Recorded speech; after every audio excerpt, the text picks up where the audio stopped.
waa asalaamaaleykum waa groupe bi man la Maodo Malick Baye bon man nag ñu baal ma parfois damay bëgg xam man oralité laa gëm quoi moo tax damay bëgg di wax wala may bind mais man dama bëggoon aussi vraiment ñun nous de la mouvance dans le débat politique surtout dans nos groupes qu'on relève un peu le débat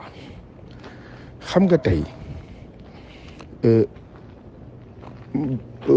kii daf doon wax ni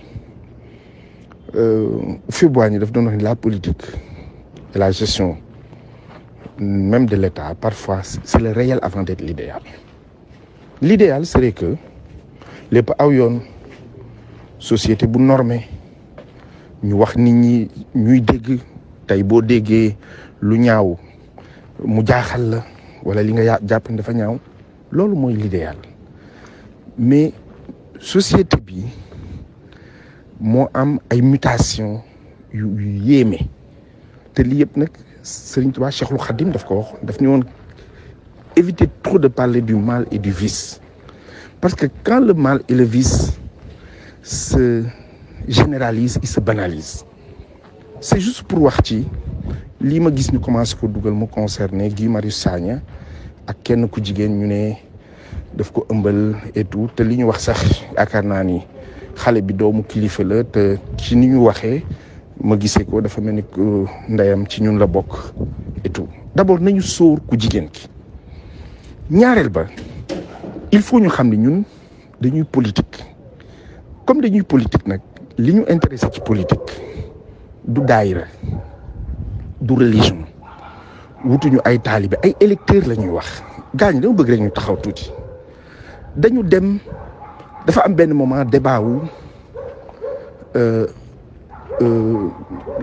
l'affaire de Ousmane Sonko là jóg ñu ne viol on a dit violeur c'est bien ñun ñi ñëpp à commencer par man bugguma woon mu gañ Sonko gagné Ziguinchor ñun ñëpp quand même parce que faruñu ànduñu ak moom suñu candidat la ñu amoon foofu ki nga wax ni violeur la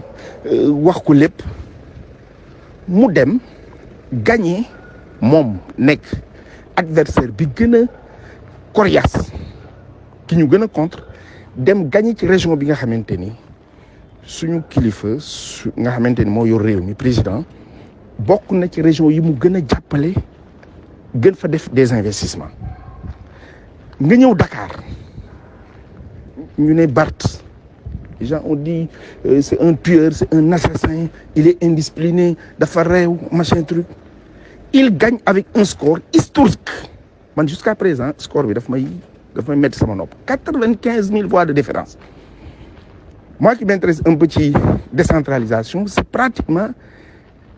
dafa mel ni ku la rawee 19 communes rurales li tax may évoquer loolu mooy ñun suñu bopp nag gars yi dañu war a xam léegi lan la dañu war a xam ni kon débat bi nekkatul ci niveau wu diw tux na naan na sàngara tux na yàmba wala def na lu ñaaw ci côté jigéen wala def na lu ñaaw ci côté góor et tout débat bi la ñu war a ñun relever beneen élément bi mooy man li ma gëm laay wax képp kuy xam ayibu nit di ko feeñalal du ñàkk bis sa ayib feeñ képp kuy am ayibu nit di ko nëbbal suñu borom xëy na mën na la koy nëbbal waxuma sax nag xutbawuma kenn mais franchement man quand je vois le débat là ñu teg ko sur la place publique bëgg ko indi teg ko te mu nekk ñaari nit ñu responsable def ko man li ma leen wax la man tey bu doon suma sago collectivité locale yëpp suñu candidat moo koy gagné bu doon suñu sago nguur gi ci suñu wax lay nekk ba faaw bu doon suñu sago benn opposant du fi falu mais nañu seet yeneen argument yu leen opposé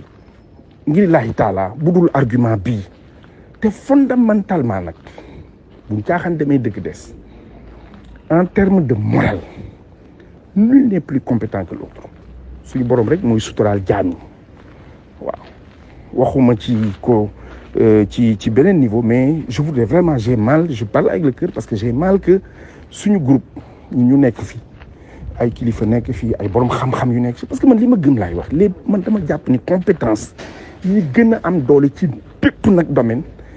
ñi ngi biir Benno Bokk Yaakaar donc compétence yooyu ñu bàyyi fi débat yëpp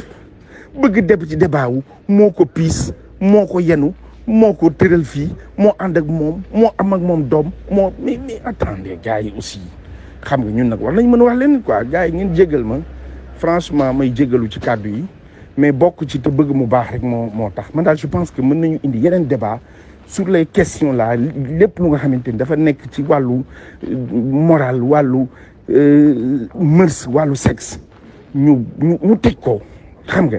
te indi débat yi ñu war a wax et sur lesquels franchement buñ koy wax ñun duñ ci gêné wu parce que bu ñuy wax ci yeneen points yi laa wax bien sûr duñ ci gêné wu parce que point yooyu bu dee liggéey bu dee taxaw réew mi def nañ ko ci te am nañu perspective yu nga xamante ni war nañ ko mën a wax ngeen jégal ma ñëpp daal ngeen baal ma